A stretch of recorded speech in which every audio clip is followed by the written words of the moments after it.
हरियाणा की हर अपडेट के लिए बेल आइकन दबाएं और सब्सक्राइब करें STV हरियाणा न्यूज। में कोरोना का कहर लगातार जारी है और इसी बीच खबर करनाल से आ रही है, जहां कोरोना के बढ़ते मामलों और मृत्यु दर के आंकड़ों ने स्वास्थ्य विभाग की चिंता बढ़ा दी है। शुक्रवार को कोरोना के 80 पॉजिटिव नए मामलों के साथ कोरोना से 3 लोगों ने यहां अपनी जान गंवा दी। फिलहाल 80 पॉजिटिव मामले आने के बाद स्वास्थ्य विभाग सभी मरीजों की ट्रैवल हिस्ट्री जानने में जुटा हुआ है। सभी पॉजिटिव मामले जिले के अलग अलग एरिया से जुड़े हुए हैं।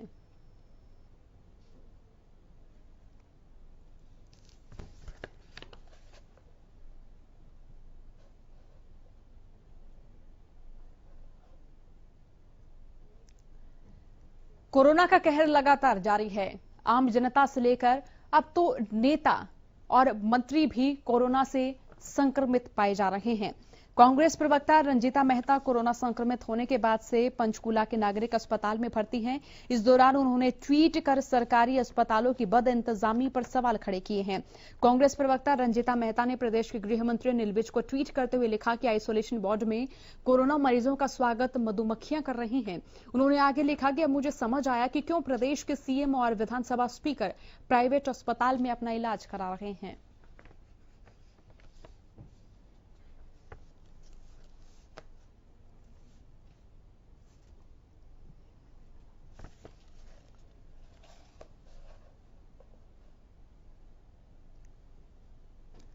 प्रदेश में कोरोना ने दस्तक पहले बड़े शहरों में दी, फिर छोटे शहरों में और फिर कोरोना का कहर ग्रामीण क्षेत्रों में भी लगातार जारी है। साइबर सिटी गुरुग्राम में एक बार फिर कोरोना ने अपनी रफ्तार तेज कर दी है। बीते 24 घंटे में प्रदेश के सबसे ज्यादा मामले गुरुग्राम से दर्ज किए गए हैं और वहीं देश की सबसे बड़ी सुरक्षा एजेंसी यानी NSG कमांडोज भी कोरोना के गिरफ्त में आ गए हैं। NSG मानेसर में करीब 15 जवान कोरोना संक्रमित मिले हैं, तो वहीं कोरोना अब ज्यादातर रिहायशी इलाकों में रहने वाले लोगों को अपनी चपेट में ले रहा है, जिसको देखते हुए जिला प्रशासन ने एक बार फिर लोगों से अपील की है कि कोरोना को मात देने के लिए जिला प्रशासन द्वारा दी गई गाइडलाइंस की पूरी तरह से अनुपालना करें।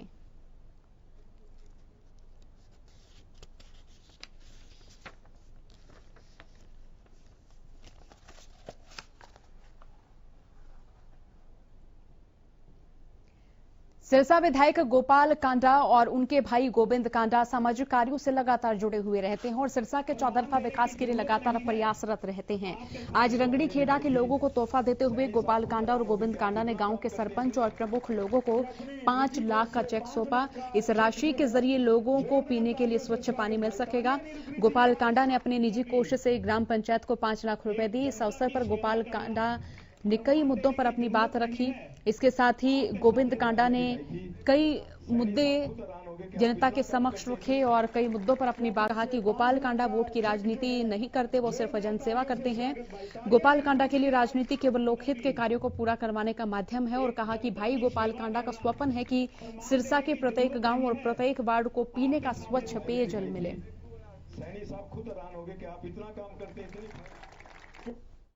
गोपाल कांडा जी का कोई राजनीतिक से लेन देन नहीं है, ना वो राजनीतिक पहले करते थे, ना अब करेंगे, ना बाद में। उनको राजनीति की कहीं जरूरत नहीं है।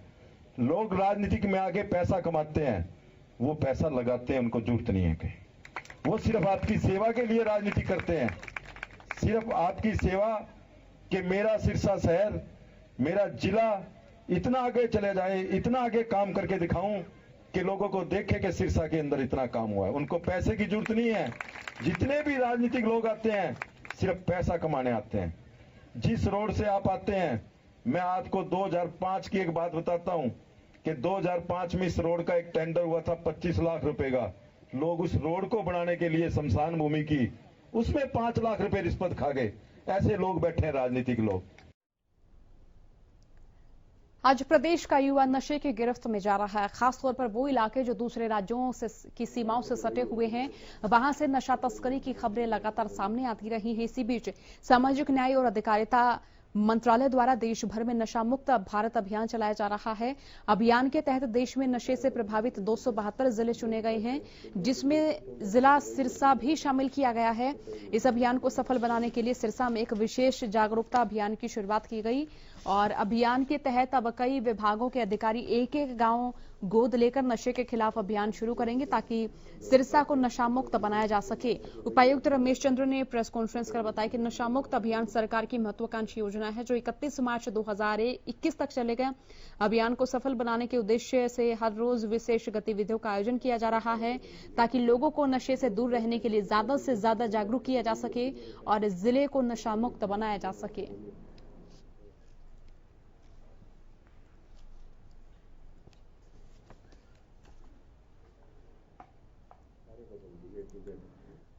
और वहीं रतिया में महिलाओं ने कर्जा मुक्त रैली का आयोजन किया और महिलाओं ने यहां पर मजदूर मुक्ति मोर्चा के बैनर तले शहर में मार्च निकाला और मुख्यमंत्री के नाम एसडीएम को ज्ञापन सौंपा।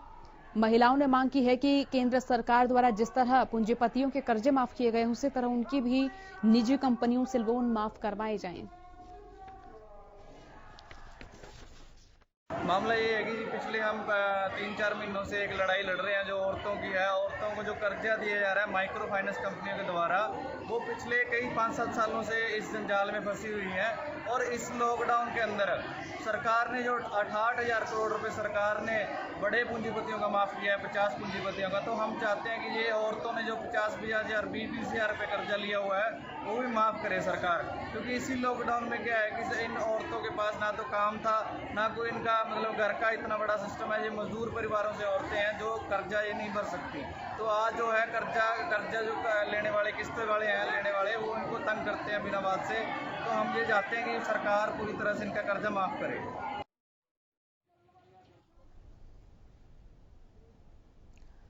वहीं अंबाला छावनी के बस स्टैंड पर एक निजी बस चालक अपनी बस में लखनऊ की सवारियों को भर रहा था और तभी बस अड्डा इंचार्ज ने आरटीओ से इसकी शिकायत की। इस शिकायत के बाद मौके पर पहुंचे आरटीओ ऑफिसर ने बस का चालान काटा। मामले की जानकारी देते हुए अधिकारी ने बताया कि उन्हें अंबाला छावनी बस अड्डा इंचार्ज के द्वारा शिकायत मिली थी कि एक प्राइवेट बस चालक लखनऊ की सवारी बैठा रहा है, जिसके बाद बस का चालान कर उसे कब्जे में लिया गया।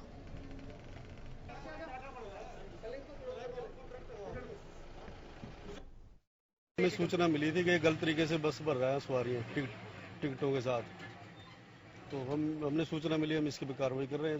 जो भी बनती है इसके चालान करेंगे। इसका किस तरह से भर रहे थे, क्या था? ये टिकटें काट के सवारी भर रहा है, जबकि गैर कानूनी है टिकटें काटना इसका। कहाँ की सवारियां भर रहे थे? ये तो कहीं अदर जगह की, लखनऊ की सवारी भर रहा है। हाँ, वो ऐसा था, बस स्टैंड के बाहर इन्होंने गाड़ी खड़ी कर रखी थी और वो यात्रियों को लेके इसको भर रहे थे। इन्होंने हमने बोला भाई आप ऐसा ना यहाँ खड़ी नहीं कर सकते, लेकिन ये नहीं, लोग नहीं माने, उनको भरते रहे। मैंने अपना आरटीओ को, सेक्रेटरी को फोन कर दिया और उनको बुला के अब इनके सामने इनके कागज वगैरह दिए और इनको चालान भी किया है।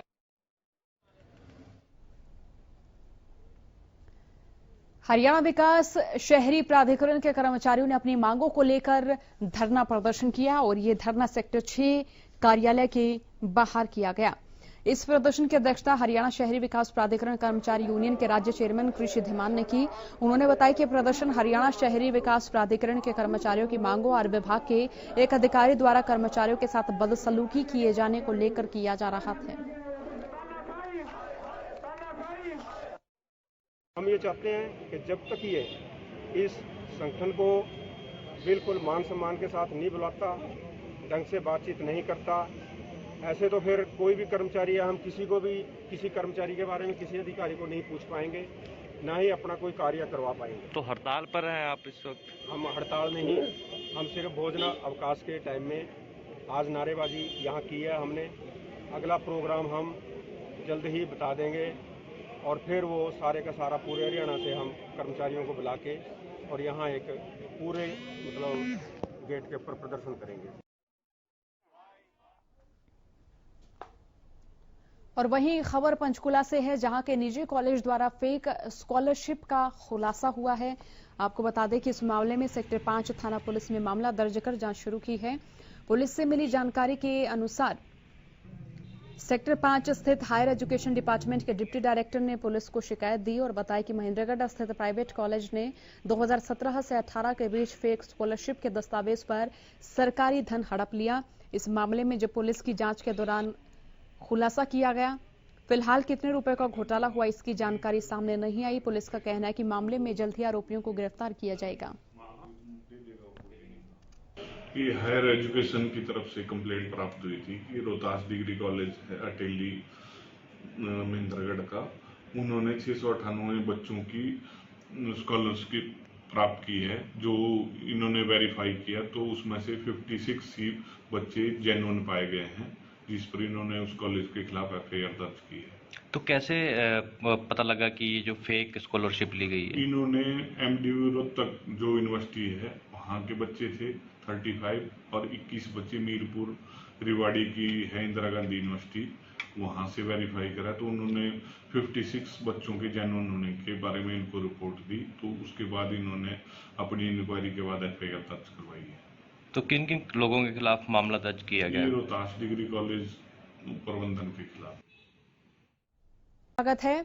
गोहाना में बर्खास्त पीटीआई टीचरों का धरना लगातार जारी है और धरने के 75वें दिन पीटीआई टीचरों ने चलो गांव की ओर अभियान की शुरुआत करते हुए कहा कि बड़ौदा में होने वाले उपचुनाव में सरकार के खिलाफ गांव-गांव जाकर प्रचार करेंगे। पीटीआई टीचर एसोसिएशन के प्रदेश प्रधान धर्मेंद्र पहलवान ने कहा कि उनके आंदोलन को कई सामाजिक संगठनों और कर्मचारी संगठनों का समर्थन मिल रहा है। साथ ही कहा कि बड़ौदा उपचुनाव में अपनी नाराजगी जताने के लिए वो गांव-गांव का दौरा करेंगे। और वहीं सीटूआई जिला सोनीपत के प्रधान आनंद शर्मा ने पीटीआई को अपना समर्थन देते हुए कहा कि इनके समर्थन में सभी संगठन और विपक्षी पार्टियां आगे आ चुकी हैं। ऐसे में अगर सरकार ने पीटीआई टीचर्स की मांगों को गंभीरता से नहीं लिया तो इसका असर बड़ौदा उपचुनाव में नजर आएगा। पीटीआई का शारीरिक शिक्षकों का हरियाणा सरकार की छटनी विरोधी नीति के खिलाफ अनशन और धरना चल रहा और इनके सपोर्ट में तमाम ट्रेड यूनियनें, कर्मचारी फेडरेशन, खाप पंचायतें, तमाम विपक्षी पार्टियां, किसान सभा, किसान यूनियंस, जनवादी महिला समिति, छात्रों के संगठन सब इनकी सपोर्ट में आए। हम जनता दरबार के अंदर गए, जनता दरबार ने हमारा बहुत सहयोग किया और सरकार को दबाने का काम किया, लेकिन ये सरकार बहुत ही भ्रष्टाचारी सरकार है। ये राजनीति की द्वेष से हमारे को नौकरी से निकाला था।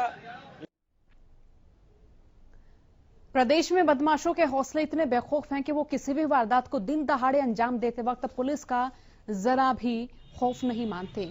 ऐसी खबर यमुनानगर से सामने आई है, जहां बदमाशों ने दिन दहाड़े पूर्व पार्षद के पति रघु प्रजापति की गोली मारकर हत्या कर दी। वो जगाधरी वर्कशॉप रोड पर स्थित अपने शोरूम में बैठे थे। इसी दौरान बाइक सवार युवकों ने उन पर गोलियां चला दी, जिससे वो वहीं गिर पड़े और अस्पताल में इलाज के दौरान उनकी मौत हो गई। घटना की सूचना मिलते ही पुलिस अधीक्षक कमलदीप गोयल विभिन्न टीमों के साथ घटनास्थल पर पहुंचे और हालात का जायजा लिया। पत्रकारों से मुखातिब होते उन्होंने कहा कि प्रत्यक्षदर्शी के सामने 5 गोलियां चली और 2 लोग आए थे। उन्होंने कहा कि लोग कौन थे इसकी जांच की जा रही है। उन्होंने कहा कि इस बात की भी जांच की जाएगी कि पहले फोन आ रहे थे, वो फोन कौन कर रहा था और पुलिस ने इस मामले में कोई कार्रवाई अभी तक क्यों नहीं की है। देखिए, अभी तक तो जो प्रत्यक्षदर्शी है, जो रघु जिनकी हत्या हुई, उनके जो साथ काम कर रहा था उस व्यक्ति ने बताया कि 2 आदमी नीचे दुकान में घुसे थे और उन्होंने गोली मारी। लेकिन सर, जो इसकी बीवी है उसने कहा था कि घर पे कुछ आए थे और इस मामले में पुलिस को भी इन्फॉर्म किया गया, तो क्या कहीं ना कहीं नेग्लिजेंट की रही है कि जो पुलिस? मैं उस चीज़ की जाँच कर रहा हूँ, एक बार जाके परिवार से मिलते हैं कि क्या कहें। फिलहाल पता चल पाया कौन लोग थे?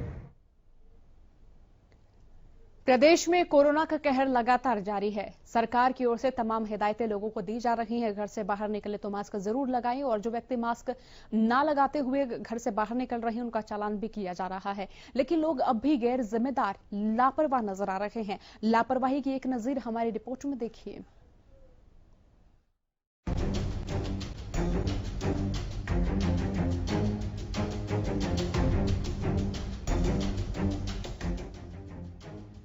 प्रदेश में कोरोना लगातार अपना आतंक फैला रहा है। क्या मंत्री और क्या संतरी, सभी लोग कोरोना की चपेट में हैं। मुख्यमंत्री मनोहर लाल, विधानसभा स्पीकर ज्ञानचंद गुप्ता, परिवहन मंत्री मूलचंद शर्मा, कृषि मंत्री जेपी दलाल, करनाल से सांसद संजय भाटिया, अंबाला से विधायक असीम गोयल, इंद्री से विधायक राम कुमार कश्यप, कालका से विधायक प्रदीप चौधरी, रतिया से विधायक लक्ष्मण दास नापा, घरौंदा से विधायक हरविंदर कल्याण कोरोना की चपेट में आ चुके हैं।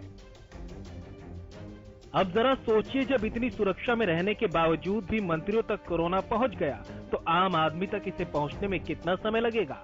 लेकिन बावजूद इसके लोग अभी भी लगातार लापरवाही कर रहे हैं और इस लापरवाही में प्रशासन भी पीछे नहीं। झज्जर जिले के बहादुरगढ़ शहर में HDFC बैंक के मैनेजर के साथ साथ वहां काम करने वाले कई कर्मचारी कोरोना पॉजिटिव मिल चुके हैं। फिर भी जिला प्रशासन की ओर से अब तक बैंक ब्रांच को बंद नहीं किया गया। बहादुरगढ़ शहर और आसपास के गांव में रहने वाले सैकड़ों लोग रोजाना इस बैंक में आते हैं। बैंक उपभोक्ताओं का सीधा संपर्क बैंक में काम करने वाले कर्मचारियों और बैंक मैनेजर से होता है, लेकिन जिला प्रशासन की ओर से बैंक ब्रांच को बंद करने के लिए कोई कदम नहीं उठाए गए। मैं अपने बैंक के काम से यहाँ पे आया था। यहाँ से मेरे को पता लगा कि 4 बंदे यहाँ कोरोना पॉजिटिव मिले हैं। 2 दिन पहले यहाँ के मैनेजर भी पॉजिटिव मिला था। 2 दिन तक ब्रांच ऐसी चल रही थी, कोई किसी ने इस पर कार्रवाई नहीं करी, ना कोई बंद करा। 4 जने और पॉजिटिव मिल गए हैं। ऐसे ही एक अपना गर्ल्स कॉलेज है मालवी रोड पर, वहाँ पे भी 2 लेक्चरर पॉजिटिव मिले हैं। ना कोई स्वास्थ्य विभाग इस पर गौर कर रहा है, ना कोई प्रशासन कर रहा है। वो लेक्चररों को भी ऐसे ही बुलाया जा रहा है कॉलेज में, तो इस पर प्रशासन को गौर करने की आवश्यकता है। पहले बैंक मैनेजर को कोरोना हुआ, लेकिन बैंक चलता रहा, जिसके बाद कर्मचारियों के टेस्ट करवाए गए। कई कर्मचारी भी कोरोना पॉजिटिव मिले, लेकिन फिर भी बैंक चल ही रहा है। यहाँ के स्थानीय निवासी ने तो ये भी बता दिया कि एक कॉलेज में भी इसी तरह की लापरवाही पाई जा रही है, लेकिन प्रशासन आंखें मूंदे बैठा है। ये हालात तब है जब प्रदेश के गृह मंत्री अनिल विज ने प्रशासन को आदेश दिए हुए हैं कि किसी तरह की लापरवाही न बरती जाए और न ही बर्दाश्त की जाए। बड़ौदा में होने वाले उपचुनाव को लेकर चुनावी प्रचार पर भी गृह मंत्री ने कहा कि चुनाव प्रचार के लिए रैलियों में भी भीड़ न लगाई जाए। उन्होंने कहा कि किसी भी तरह की गतिविधि के लिए लोगों के इकट्ठा होने पर कार्रवाई की जाए।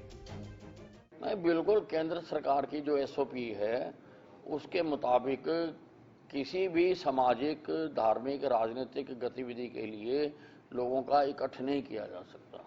अगर लोग इकट्ठ करेंगे तो मैंने सभी SPs को और DCs को आदेश दिए हैं कि इनके खिलाफ सख्त कार्रवाई की जाए।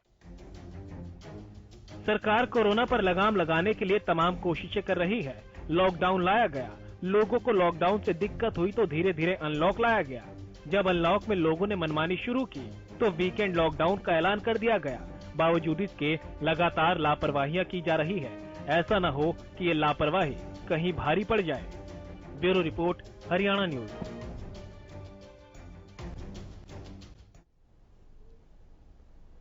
प्रदेश की आशा वर्कर्स एक लंबे वक्त से अपनी मांगों की लड़ाई लड़ रही हैं, अपने हकों की लड़ाई लड़ रही हैं और ये लड़ाई अभी तक जारी है। देखिए।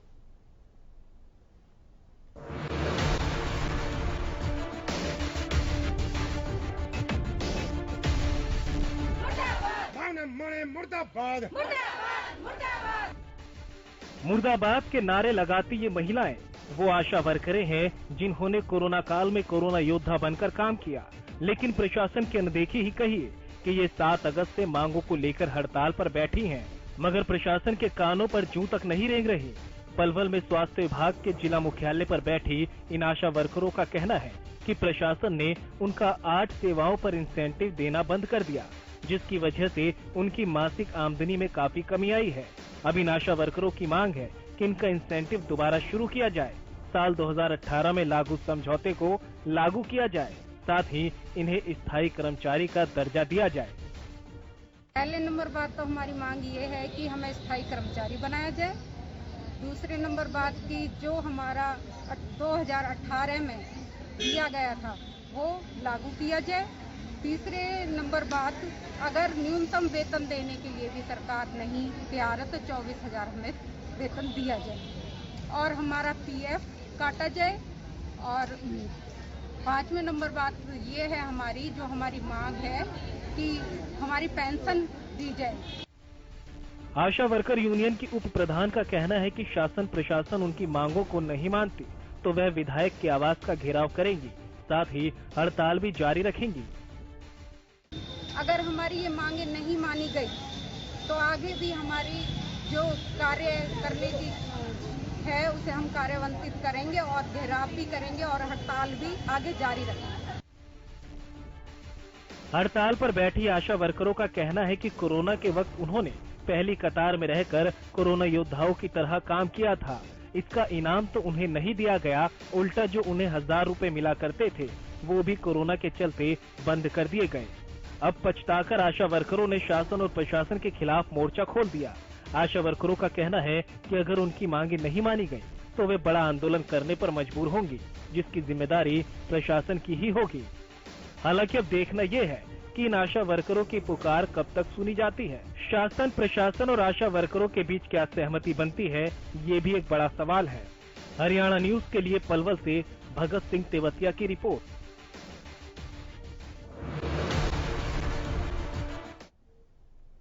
बुलेटिन में फिलहाल के लिए इतना ही। बने रहिए हरियाणा न्यूज के साथ। नमस्कार।